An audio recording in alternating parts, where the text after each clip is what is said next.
kamu kalau mau pulang, Abah akan menunjukkan arah pulang. Kamu mau pulang kan? Katanya. Abah akan menunjukkan jalan. Tapi bawa ini ya, katanya. Bawa ini. Apa Bang? Kaget saya.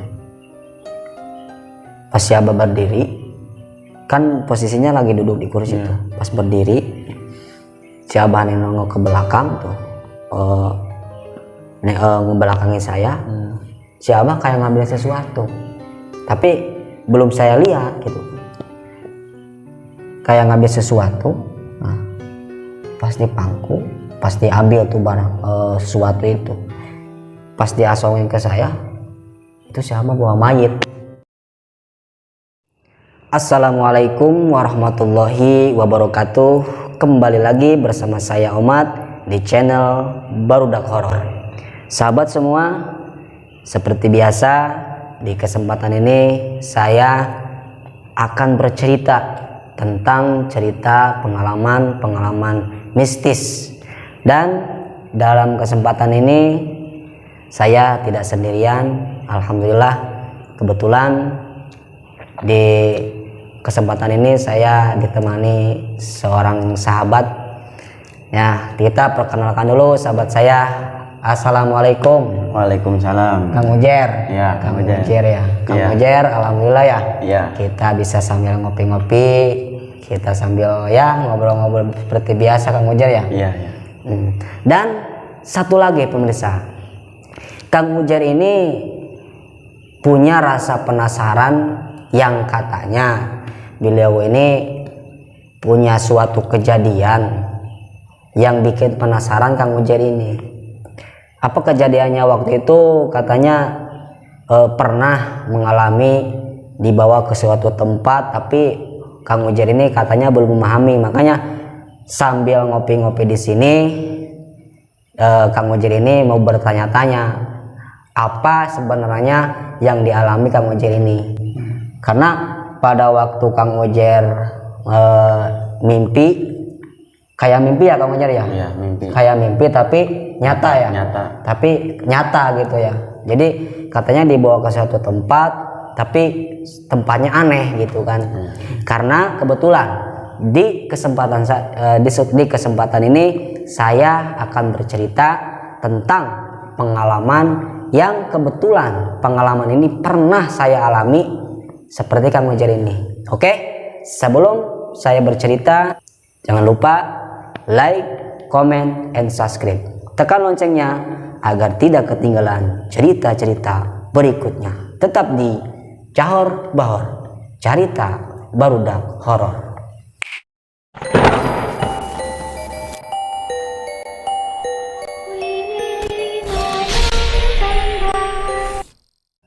Kita akan memulai dari bahasa waktu ya. Waktu adalah interval atau bisa disebutkan kejadian. Ada dari sebuah kejadian yang berlangsung pada saat dimana kejadian itu berlangsung lama lah. Waktu juga bermanfaat bagi kita semua sebagai manusia untuk kehidupan kita. Lalu dengan waktu kita bisa mengambil berkah daripada itu. Tapi bagaimana kalau di suatu saat kita mengalami hal atau mendapatkan waktu di mana kita berada di tempat yang berbeda. Nah, dalam arti kita berada di tempat waktu di dimensi lain, atau yang bisa dikatakan secara umumnya yang disebutkan waktu di alam gaib. Nah, kebetulan di obrolan kali ini saya akan menceritakan tentang pengalaman saya. Ini bisa dibilang pertama kali saya mengetahui apa dibalik semua di alam gaib itu. Jadi begini ceritanya. itu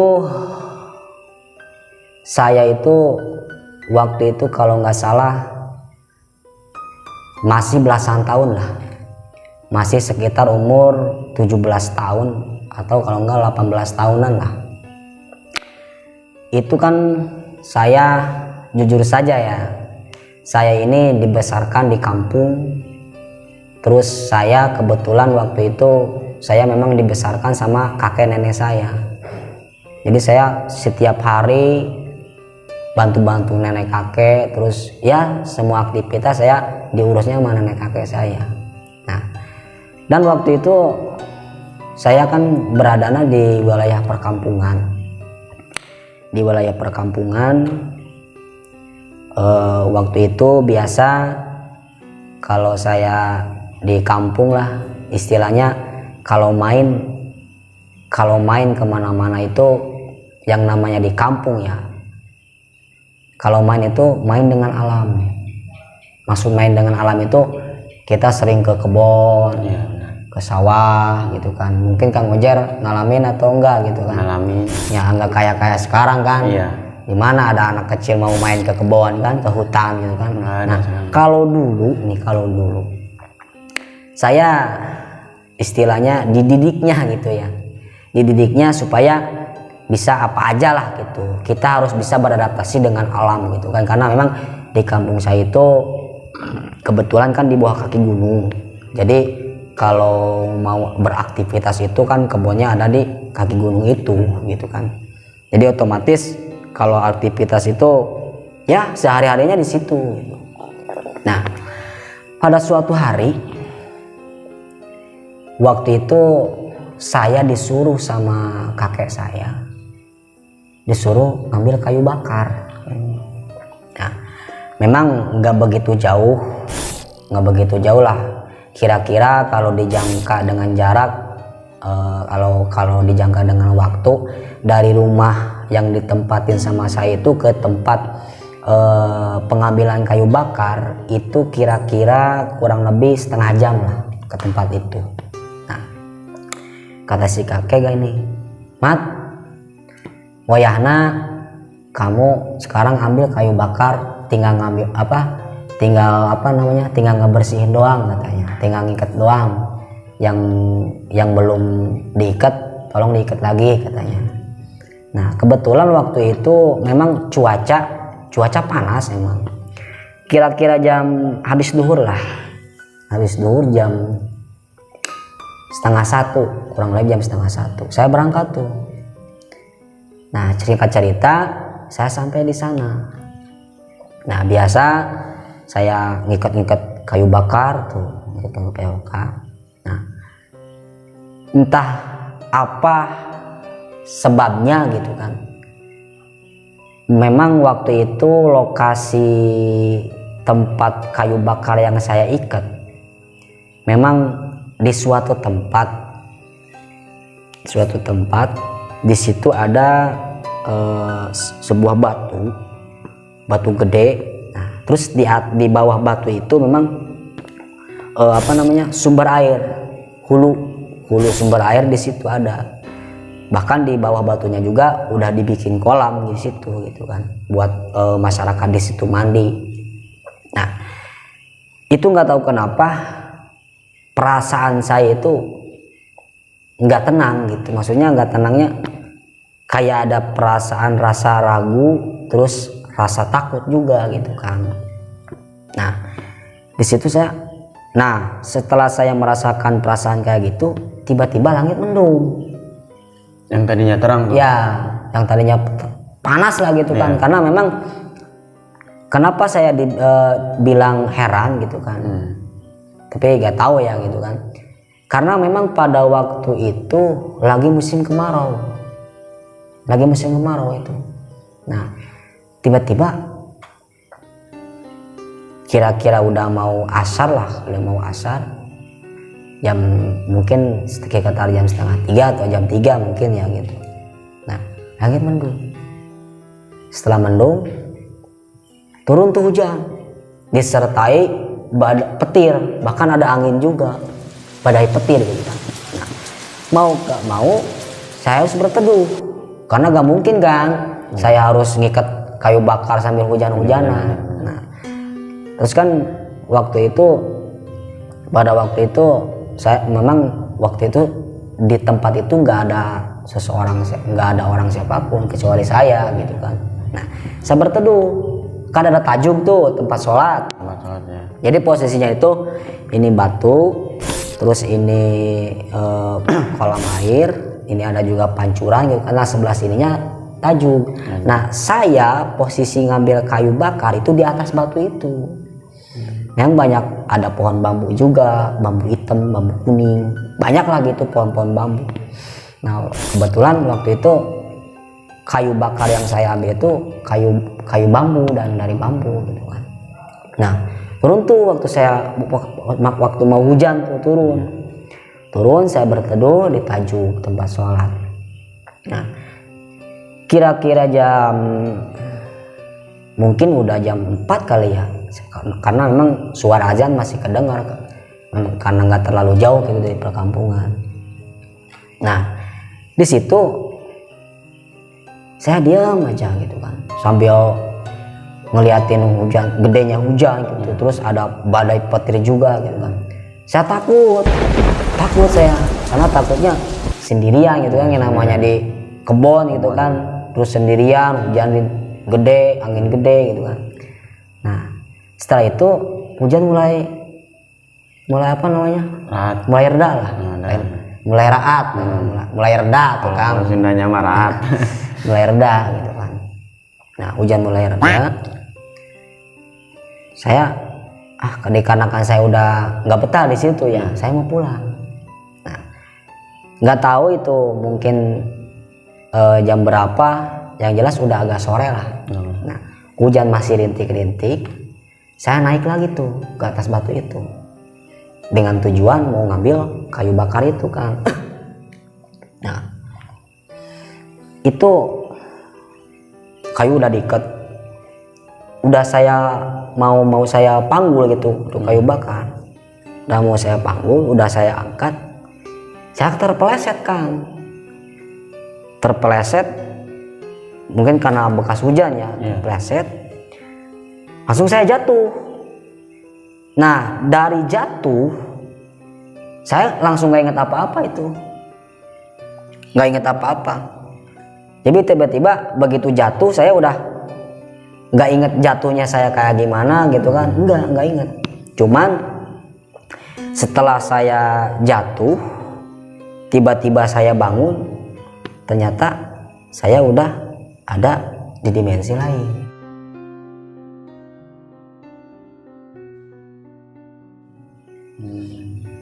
Nah, waktu itu memang saya belum merasa bahwa saya ada di tempat mana-mana gitu kan. Karena pas waktu saya bangun itu saya dikiranya malam. Karena memang pas waktu saya sadar dari bangun itu keadaan gelap. Pokoknya percis malam. Semuanya tuh. Kata saya, ya emang ini udah malam apa gimana gitu kan. Masa iya sih tadi barusan habis asar, kenapa? Terus saya ingat-ingat tuh, tadi saya jatuh, kok tiba-tiba bangun udah malam. Apa saya udah meninggal ya, kata saya. Saya kaget kan. Apa saya gara-gara itu udah meninggal ya? Apa ini yang dinamakan alam barzah ya, kata saya. Nah, di situ nah, bahkan nih saya sempat, apa ini mimpi, kata saya. Saya cubit. Ternyata kerasa sakit. Lah, sakit terus ini ada di mana? Itu saya benar-benar takut, Kang. Benar-benar takut. Karena apa? Gelap lah. Ibaratnya saya ngelihat ini aja, ngelihat jari itu gelap banget, nggak kelihatan. Saya gini aja. Ya Allah, kata saya, ini di mana? Nah, setelah saya lagi merasa ketakutan, tiba-tiba ada cahaya. Jadi kayak gimana ya? Ada cahaya yang nyai sedikit. Nah, terang kata saya. Tapi yang anehnya gitu kan, di tempat itu, di tempat yang saya alami tadi itu nggak ada orang siapapun, nggak ada satupun orang di situ. Ini tempat apa, kata saya. Cuman memang kalau digambarkan kayak di sore hari lah, kayak di sore hari. Jadi panas tapi nggak ada bayangan. Kita berdiri tapi nggak ada bayangan. Terang tapi terangnya nggak terang seperti terang di alam kita ya. Kalau terang kan kelihatan matahari tuh, ada bayangan juga. Tapi kalau di sana nggak ada. Nggak ada. Saya jalan aja itu. Nah, setelah itu saya baru ingat. Menurut cerita ya dari orang-orang warga di sana, bahwa di tempat saya ngambil kayu bakar itu ada penunggunya. Bahkan ada suatu negara katanya, ada negara jin atau gimana ya, di negara-negara alam-alam lain lah gitu kan. Nah, saya ingat di situ, apa jangan-jangan saya dibawa ke sini ya, ke situ ya, kata saya. Nah, di situ itu posisi waktu itu memang saya ngerasa takut karena memang nggak ada orang ya, nggak ada orang siapapun. Terus kondisinya itu hening banget, nggak ada angin. Tapi memang kalau dari cuaca ya, kalau dari cuaca nih, cuacanya emang kadang-kadang panas. Tapi panasnya bukan panas kayak terik matahari, bukan. Panas tapi dada sesak. Kayak gimana ya? Gimana lah kalau kita kaget melihat sesuatu, terus tiba-tiba nyesek gitu ya. Nah, terus di samping itu ada suara dingin juga kan. Nah, di situ setelah saya mulai merasakan hawa-hawa di situ, apakah ini yang dinamakan alam gaib ya? Dalam hati saya gitu kan. Nah, terus kata saya, kalau saya dibawa ke sini, saya bisa balik lagi nggak ya? Itu sempat saya bertanya. Kalau saya nggak bisa balik lagi, waduh, bahaya, kata saya gitu kan. Karena kan saya ya yang namanya di kampung ya, istilahnya banyaklah cerita-cerita kalau kita masuk ke dunia, ke alam gaib gitu kan. Kita bisa kayak gini. Saya berpikirnya yang enggak gitu kan. Nah, setelah itu, setelah mulai saya menyadarkan diri saya bahwa itu saya gitu kan, bahwa memang ini benar-benar bukan mimpi gitu kan. Nah, tiba-tiba ada orang yang jalan. Pokoknya persis orang lah, postur orang lah. Cuman ya yang membedakannya udah agak tua sih, udah agak tua. Sambil jalan gini, kucruk sambil jalan, nggak ngelihat saya. Jadi posisinya gini, saya kan lagi ketakutan tuh, lagi masih mikir itu tempat apa gitu ya, masih kaget gitu. Saya lagi duduk gini, tiba-tiba lewat aja, kayak orang, kayak biasalah kayak orang gitu. Tapi dia nggak ngelihat, terus aja jalan. Nah, saya panggil tuh, mang, nggak ngelirik, nggak nengok. Nah, dikarenakan saya penasaran ya gitu kan. Jadi tujuan saya mau menanyakan ini tempat apa gitu kan. Nah, setelah itu saya kejar tuh si bapak-bapak itu, kejar. Saya tepak, mang, dia ngelirik ke saya, senyum, gitu. Nah gitu, mang, emang mamang henteu ningali abi gitu kan, kata saya gitu. Emang mamang nggak ngelihat saya tadi lagi duduk, gitu. Jadi nggak ngeluarin suara, cuman dia geleng-geleng kepala doang. Dia kok saya bisa ngelihat, kata saya. Tadi waktu mamang lewat, kata saya lagi duduk. Nah, terus pas saya mau nanya lagi tuh, itu tiba-tiba hilang. sosok itu nggak ada. Nah di situ saya kaget lah. Wah, kata saya ini apa gitu ya, ini ada apa sebenarnya. Nah setelah itu saya jalan tuh, tiba-tiba saya ngelihat bangunan gede. Kalau digambarkan, jadi tapi kayak pesantren sih, kayak pesantren lah percis. Cuman pesantrennya wow megah lah, gede. Yang modern kayak gitu. Ya gede lah pokoknya, pesantrennya gede. Bahkan saya sempat ngelihat, sempat ngedengar ada yang ngaji juga. Pokoknya biasalah kayak di pesantren kayak gimana ya gitu kan, banyak yang ngaji. Kata saya, ini di alam gaib, di alam jin atau apa gitu kan, kata saya. Kok ada pesantren, kata saya. Nah dikarenakan saya penasaran. Nah saya jalan dengan tujuan ingin masuk ke tempat itu gitu kan. Nah saya masuk, itu pas saya datang ke situ nggak ada satupun yang lihat saya. Tapi banyak orang ya. Padahal saya assalamualaikum, nggak ada yang nengok sama sekali. Jadi ada yang lagi aktivitas, ada yang lagi ngaji, ada. Rasa ini orang ini nggak dengar apa nggak lihat ke gimana gitu kan. Dalam hati saya saya baca salam kok nggak disambut gitu kan. Nah udah gitu udahlah kata saya. Nah tiba-tiba ada yang nyamperin tuh, kayak kiai lah, posturnya pakai baju koko biasa lah, cuman pakai ikat, sorbannya diikatin kayak gini, bukan kayak bendo, bukan, tapi diikat doang gitu kan. Nah, assalamualaikum katanya. Waalaikumsalam. Dalam hati saya, kok ini bisa gitu kan, bisa ngajak ngobrol sama saya gitu kan. Nah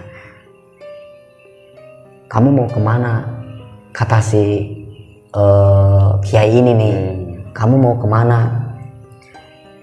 Saya mau nanyain jalan. Terus ini sebenarnya tempat apa, kata saya ini mau pulang ke rumah tapi nggak tahu jalan, kata saya. Terus tiba-tiba saya nemuin masuk ke tempat ini sebenarnya tempat di mana gitu kan. Terus kalau emang ada pesantren kan, ini pesantren apa, kata saya namanya. Nah malah sedih tuh, senyum tuh si kiai itu. Nah setelah itu Ujang ngilu yuk, Ujang ikut yuk katanya gitu, ikut yuk katanya. Ada sesuatu yang harus Ujang ketahui, katanya gitu. Terus ada juga pesan yang harus Ujang sampaikan, terutama ke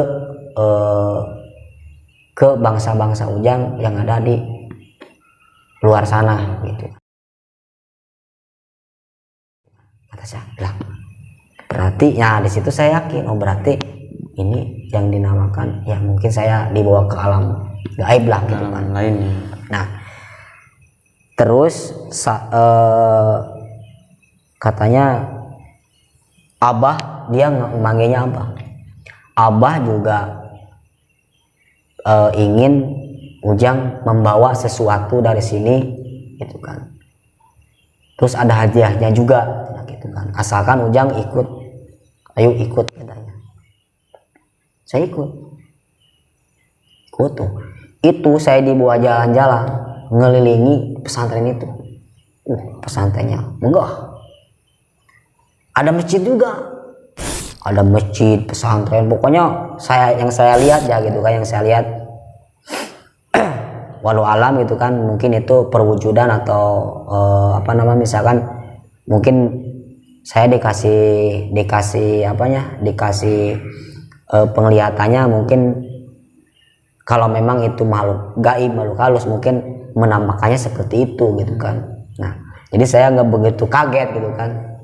Nah setelah itu saya dibawa tuh keliling-keliling pesantren tuh, keliling. Nah jadi dia nunjukin Nah, Jang ini wates. Ini wates, ini wates, ini wates. Nah, ini wates katanya. Jadi Ujang jangan ngeganggu di daerah batas ini katanya gitu. Ini ada yang nempati udah beribu-ribu tahun katanya. Bahkan sebelum ada kampung ini, di sini itu udah ada bangunan pesantren ini udah ada. Kata saya bengong. Nah, di kampung ini kata saya, perasaan di kampung ini nggak ada pesantren gede kayak gini kata dalam hati saya. Saya nggak banyak bertanya tuh. Udah sekarang Ujang ikut yuk katanya ke tempat ke rumah Abah katanya. Saya dibawa tuh. Itu pas saya masuk ke rumah, ya pas masuk saya ke rumah bangunan lah, itu udah beda lagi. Saya dibawa ke tempat di mana tempat itu sangat menakutkan buat saya ya, buat saya. Kenapa begitu? Itu saya diperlihatkan. Jadi kayak pas kan sebelum masuk kan rumah tuh. Itu pas saya masuk, itu saya kayak berada di dalam gua. Hawanya panas banget. Masih gelap kan? Gimana lah gelapnya gua gitu kan. Iya. Panas. Nah, dibawa ke gua. Di situ saya diperlihatkan sosok-sosok yang menyerupai hewan. Ada yang berwujud monyet, ada yang berwujud ular, ada yang pokoknya berwujud binatang, terus berwujud ada yang tinggi besar juga ada itu. Terus suara ada orang nangis biasa, terus kayak ada suara yang lagi beraktivitas. Tapi yang anehnya cuek-cuek aja, maksudnya lah kalau kita bayangin gitu ya, kita masuk ke suatu tempat, di tempat itu ada sesuatu yang menyeramkan, jadi seolah-olah mereka itu ingin menerkam kita gitu kan. Nah ini enggak, jauh dari pikiran saya, jauh dari sangkaan saya. Jadi mereka itu yang lagi main-main, yang lagi ya gimana layaknya manusia lah gitu kan, yang cuek aja gitu kan. Cuman secara pribadi saya memang ngelihatnya takut, karena baru pertama kali saya ngelihat kayak gitu. Nah, kata saya, apakah yang dinampakkan juri kata saya.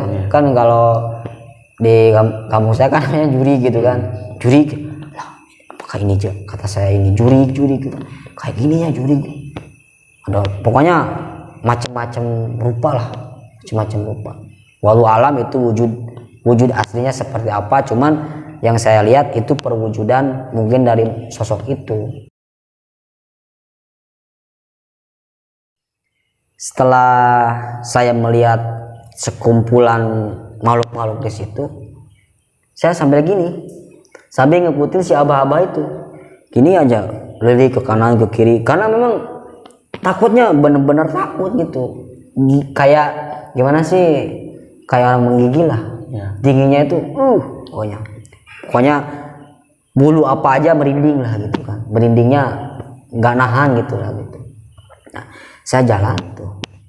Nah, saya dibawa ke suatu tempat sama si abah-abah itu, ada semacam kursi. Si abah itu duduk tuh di kursi. Kata si abah itu gini, Jang, mungkin Ujang sudah ditakdirkan harus tahu tempat ini.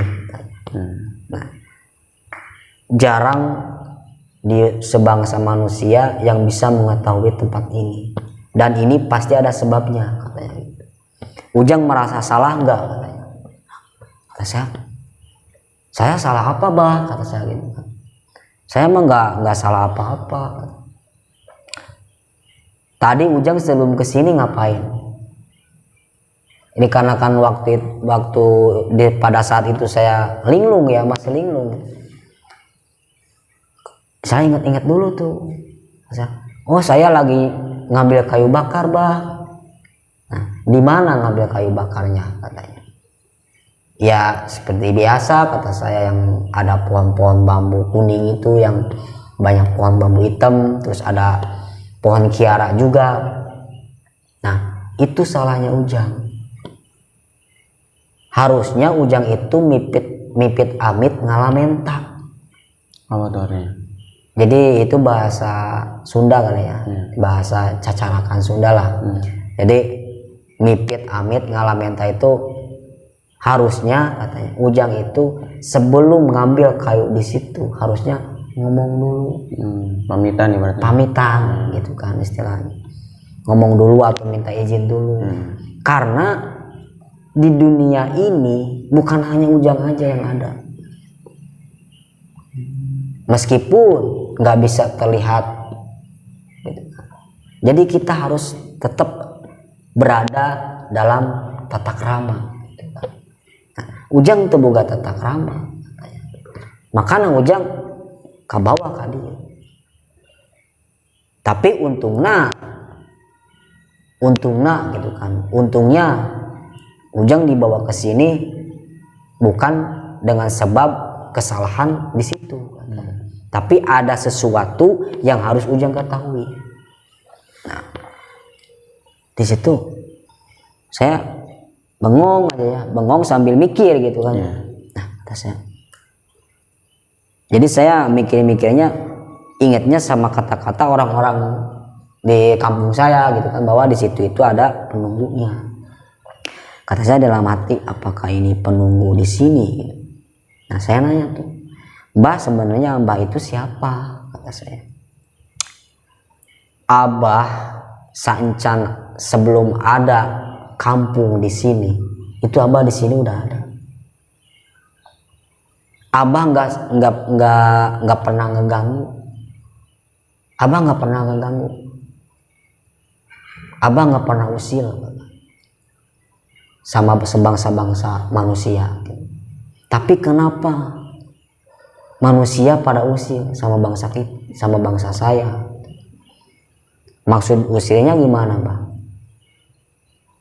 Ya yang seharusnya kebun-kebun dijaga gitu kan, terus pohon-pohon kayu dijaga, ini malah ditebang tanpa pamitan katanya. Harusnya kan mereka punya tata krama gitu kan. Adapun mau misalkan mau menjadikan jalan tempat ini, ya setidaknya minta izin dulu gitu apa gimana. Apakah mereka tidak tahu kalau ada yang nempatin di sini gitu kan. Nah itulah yang jadi alasan kenapa Abah bawa Ujang ke sini, untuk memberitahu bahwa di tempat ini itu ada penunggunya, ada yang nempati sebelum kampung ini jadi. Tadi kan Ujang lihat katanya ada santri-santri, ada masyarakat juga banyak di sini. Nah itu berarti di sini itu ada yang nempatin. Jadi Ujang harus lebih berhati-hati. Nah dan kedua, tolong sampaikan.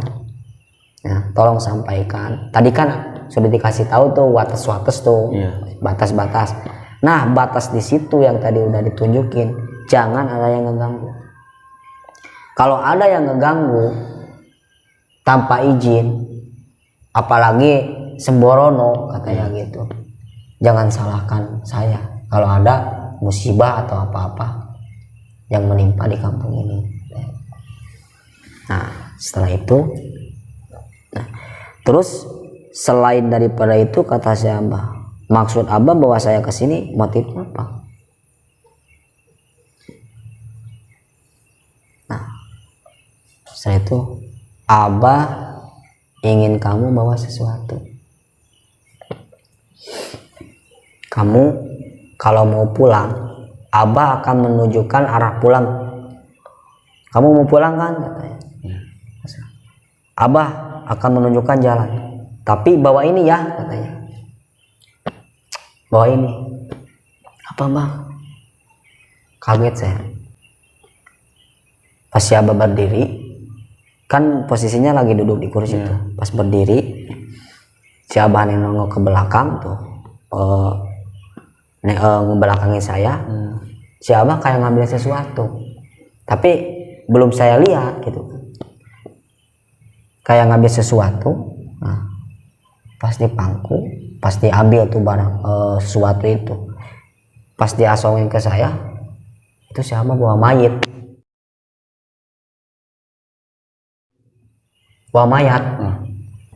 Kamu kalau mau pulang nih bawa ini.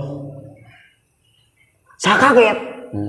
Karena yang saya lihat itu benar-benar percis sama dengan gimana sih, kayak mayat yang baru meninggal ya, masih ada kapasnya. Pokoknya percis lah gitu kan, masih ada. Kalau kamu nggak bawa ini, kamu nggak bakal bisa pulang. Bawa. Saya mau kodol aja gitu, karena gimana ya, Takut. saya lebih takutan ngelihat kayak gitu sih. Nah, gitu. Kalau Ujang memang mau pulang, bawa ini amanat buat Ujang. Kata saya, bah, ini amanat apa? Kata saya, masa saya harus bawa kayak ini? Pokoknya jangan banyak tanya, bawa kalau kamu mau pulang. Gak ada waktu katanya, waktu kamu udah mau habis, gitu katanya. Nah, dikarenakan memang saya udah nggak betah, kedua di samping takut juga ya, udah saya ikutin aja lah. Itu saya bangku tuh, di bangku. Pas saya angkat, pokoknya diangkat lah gitu, dibawa jalan. Nah, udah beda lagi tempatnya. Pas waktu saya lagi udah si mayat itu udah di tangan saya, itu tiba-tiba yang tadi saya ada di gua, itu tiba-tiba suasananya beda lagi. Saya udah nggak ada di gua lagi, nggak tahu itu ada di mana, cuman gelap. Nah, setelah gitu saya terus jalan sambil nyari-nyari jalan. Nah, setelah itu tiba-tiba itu si mayat nggak ada, Hilang gitu aja. hilang. Cuman yang anehnya di tangan saya ada suatu barang di tangan saya.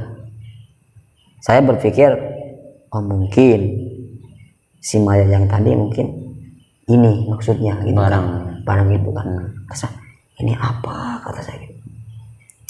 Nah, setelah saya menyadari saya menggenggam barang, itu tiba-tiba saya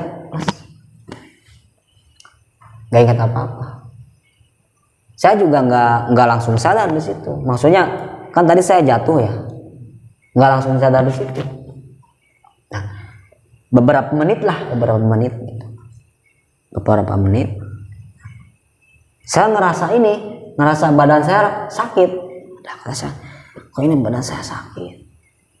Pas saya bangun, itu saya lagi berbaring begini di atas batu itu, terus posisi kayu bakar itu ada di badan saya, nindihin saya begini aja. Kata saya,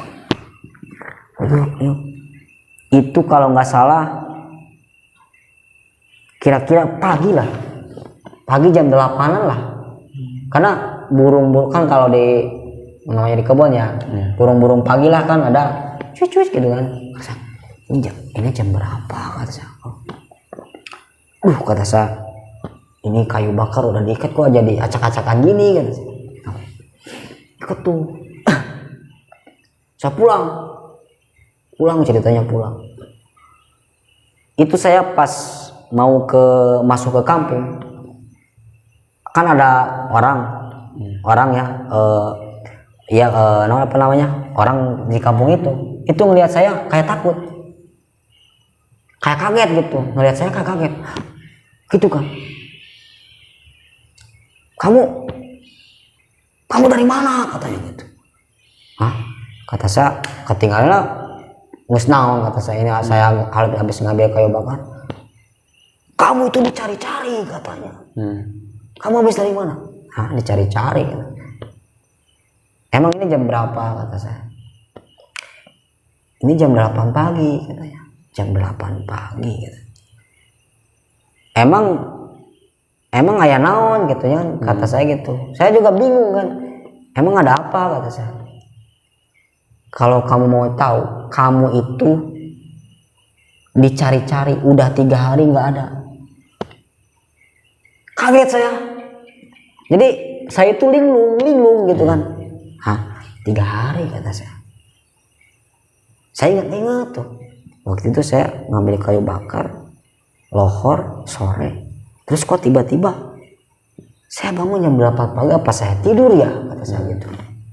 Terus kalau memang secara logika, kalau saya memang ketiduran di situ, berarti kan otomatis 1 malam saja, itu kan yang kelewat, bukan 3 hari. Nah ini 3 hari katanya. Kamu itu dicari-cari 3 hari nggak ada. Dikira, udah ada yang nyari kemana-mana, nggak ada. Terus siapa yang ngasih tahu saya ada di sini? Nah, kakek kamu katanya. Kakek kamu katanya waktu itu disuruh ngambil kayu bakar di sana. Saya langsung diajak tuh ya. Itu saya belum benar-benar masih linglung, itu masih keadaan. Ternyata benar. Pas saya masuk kampung, itu orang pada kaget. Kamu dari mana? Kamu dari mana?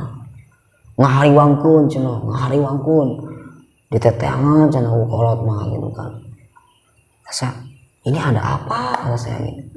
Nah, setelah itu singkat cerita saya nyampe tuh ke rumah kakek saya. Tapi yang anehnya si kakek nggak terlihat kayak kaget atau gimana, enggak, biasa aja. Maneh cenah dititah ngalah suluh teh lila-lila teuing cenah gitu. Emang mesti mana heula cenah gitu. Jadi nggak ada rasa kaget, nggak ada. Jadi si kakek itu kayak biasa aja lah gitu kan. Nah, setelah itu kan dikarenakan saya ngerasa bingung. Saya penasaran, kayak emang bener saya 3 hari nggak ada. Oh, mana pada raneangan 3 hari piraku bah kata saya gitu kan. Perasaan dah asana tuh lami ya kata saya gitu. Nah, setelah itu berarti kamu habis main ke alam lain cenah gitu. Masih kakek udah tahu tuh ya? Ya udah tahu. Kamu tadi ngambil kayu bakar di sana kan? Ya. Itu di situ memang ada penunggunya. Nah, terus untung kata si kakek, untung kamu bisa balik lagi katanya. Gitu. Kalau enggak, aduh bahaya katanya gitu. Saya penasaran. Kok bisa saya masuk ke situ, kok bisa dikatakan saya nggak ada 3 hari. Nah, ini yang saya mau jelaskan Kang Ujer. Yang saya mau jelaskan bahwa di alam lain atau di alam gaib itu memang kalau diukur dengan waktu gitu. Kalau diukur dengan waktu emang beda kan. Jadi ibaratnya kalau kita 10 menit di sana itu bisa kita, atau setengah jam di sana itu kita di alam manusia, di alam nyata itu bisa 3 hari, bisa 4 hari. Nah, tapi pengalaman saya kalau menurut pengalaman saya itu bukan masalah waktu sih. Kalau menurut saya bukan masalah perbedaan waktu. Ya bolehlah dikatakan ada perbedaan antara waktu di alam gaib sama di alam saya gitu. Adalah perbedaan. Cuman pengalaman saya, jadi kayak bukan maksud saya nggak ada waktu di alam gaib gitu kan, tapi waktu yang berjalan di sana, waktu yang nggak berjalan kalau menurut saya gitu. Karena mau mereka itu nggak tahu di situ itu berapa tahun atau berapa waktunya, berapa lamanya di tempat itu, mereka nggak tahu karena memang waktunya itu nggak berjalan. Bahkan seingat saya gitu kan, di situ nggak ada malam sih. Nggak ada malam, siang itu nggak ada ya terang, cuman terangnya bukan kayak terang siang, tapi terangnya kayak sore hari lah. Jadi terang tapi kayak nggak ada matahari gitu kan, terang aja gitu. Nah di situ itu pengalaman saya waktu di situ, memang bahwa alam gaib itu ternyata benar-benar ada lah, istilahnya alam-alam jin atau alam apa ada gitu.